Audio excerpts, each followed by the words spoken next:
So in this video, I'm going to be talking about the 3 things that I did to pass my real estate exams. Now, everyone's going to be different. Everyone's going to study different. Certain things are going to help other people more than others, and that's okay. These are just my personal 3 things that I did that I found helped me the most out of everything else that I did.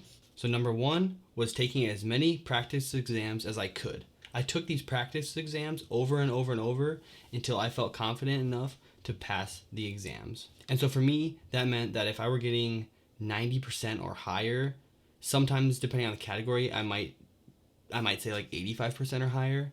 That made me confident enough to know that I would pass the exams. Now I'm going to show you what website that I used to practice these exams over and over and over. Okay, so as you can see here, this is examsmart.com. Just type that in the browser, and then you're gonna have to make an account, which it does cost money, but it's only I think it was $45. Let's see if I can find a price here. Okay, so I found the pricing. Here are the 2 different options. I got the basic, so I can't really tell you. Okay, so you just get a couple more videos. So I mean, if you want to spend the extra $10, I guess go ahead. That's your call. But I got the basic one, and it helped me tremendously.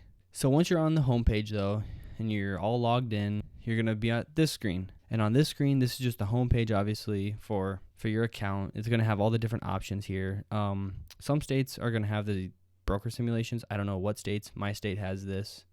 Chances are yours probably won't, because I don't think a lot have these. But anyways, there are all these different options, and I suggest going through all of them, except you don't really have to go through these videos. I did, just because I wanted to be completely prepared. So I just kind of said, screw it, I'm going to do it.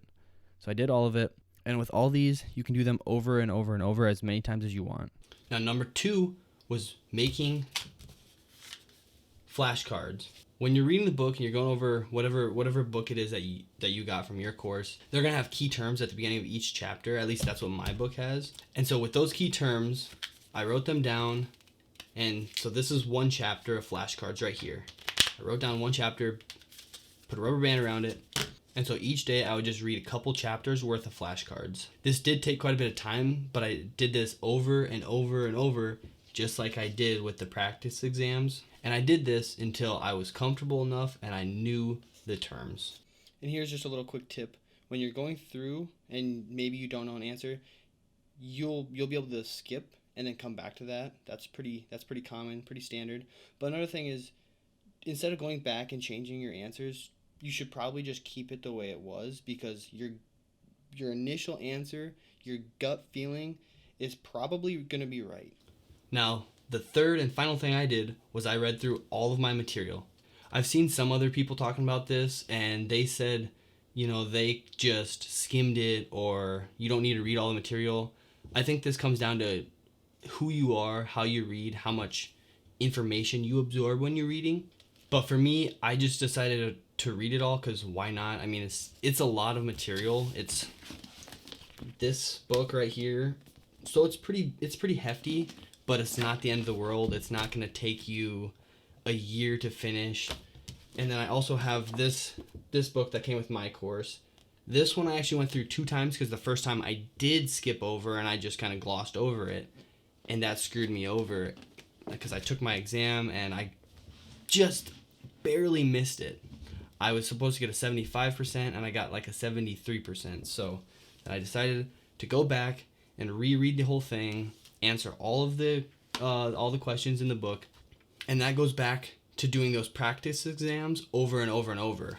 And that's where some of them came from. Okay, so I know that all of these tips that I gave are very basic, but sometimes the very basic things are overlooked, and maybe you just didn't think about it, or maybe you thought about it, but hearing it from someone else, it just kind of solidifies it and helps. I hope this video brought some value to you, and I hope that you're able to use these tips to pass your real estate exams.